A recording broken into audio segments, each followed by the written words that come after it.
To all my fellow brothers and sisters, peace be with you in the name of the Lord Jesus Christ. My name is Ben, and I welcome you to the Restored Ephraim Publications channel. Today we're going to talk about some updated information I have from a video that I made a long time ago. But before we talk about that, if you haven't done so already, I hope you'll consider checking out my latest Bible translations. I have the Book of Genesis and the Book of Isaiah available right now. There's a link in the description of the video to where you can get these books, and they contain a whole bunch of great information that will better help you to understand these works. And I believe that my translation is better than what is currently available from the King James Version, because there's a lot of imperfections in that translation, and so I updated it in order to bring out the best translation possible, in my opinion.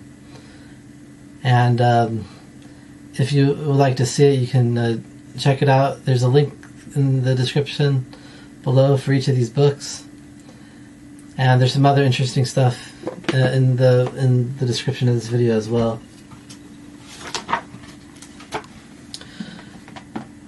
Now,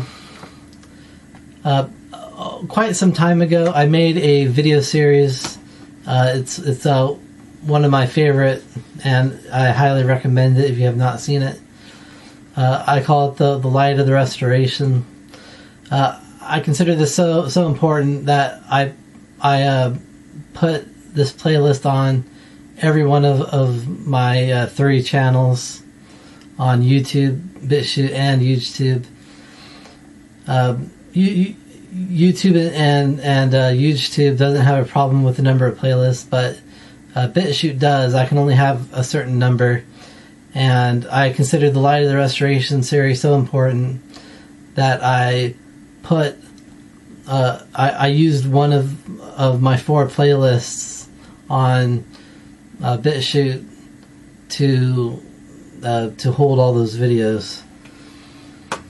Among those videos, there is a video titled "The Garment of the Holy Priesthood," and in parentheses, endowment video number 4.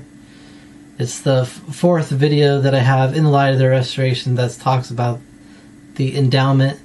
And what the Light of the Restoration series is that I show you from early Christian documents that the things that Joseph Smith restored to the earth were actually done in the very beginning of the Christian church, and that they had been done away with in later times, and that means that Joseph Smith restored them from ancient date.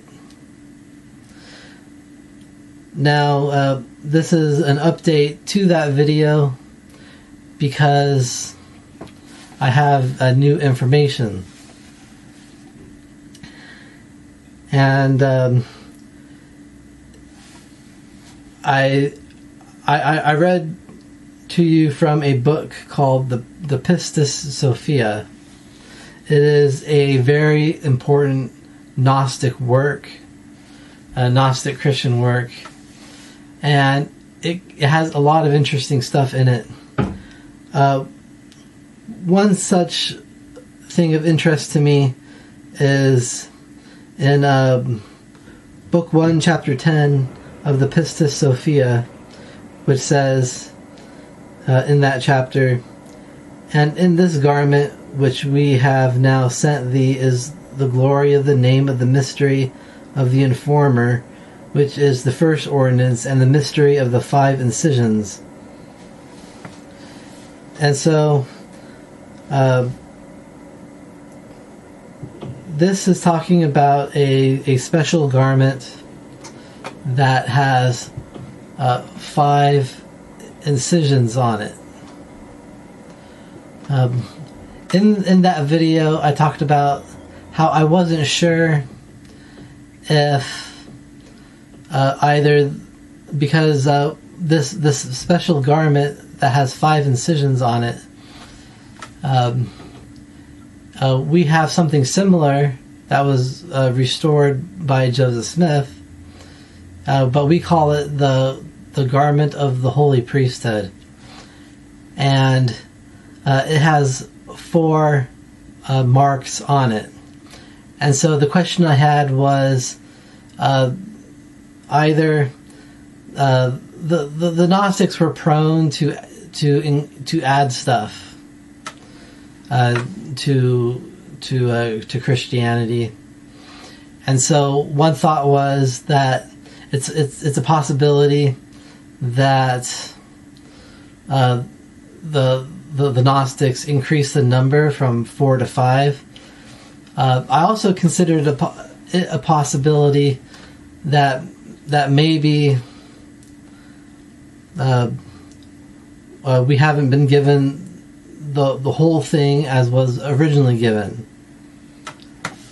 and maybe there could be a 5th mark or incision that would be given later.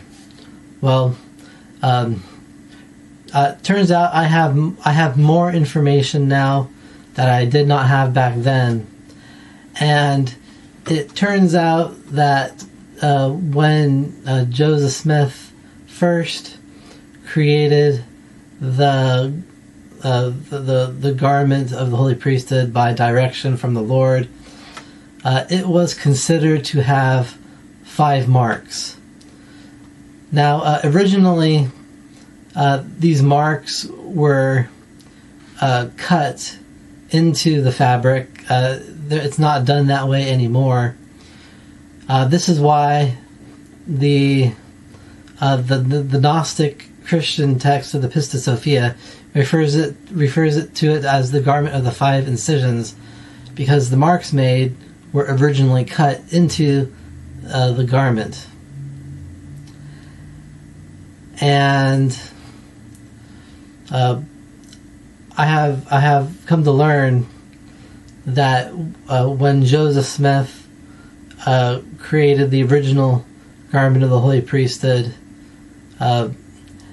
it was actually considered to have 5 marks, but we no longer talk about the 5th mark or incision.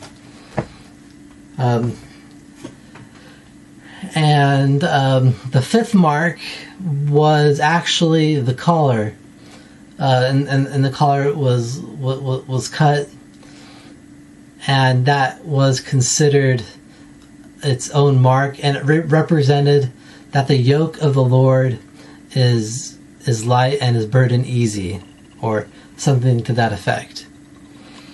And so once again, we see that the writings of the early Christians coincide to what Joseph Smith restored. Over time, when we started changing the form of the garment of the holy priesthood, the collar was done away with, and so we no longer consider it a mark. But originally, it was considered a mark or incision, and originally the marks were cut into the fabric, and so we can call them incisions as well. And so I just wanted to update you with that new information that I have discovered, and update something that I had speculated on in a previous video. And I leave this with you in the name of Jesus Christ. Amen.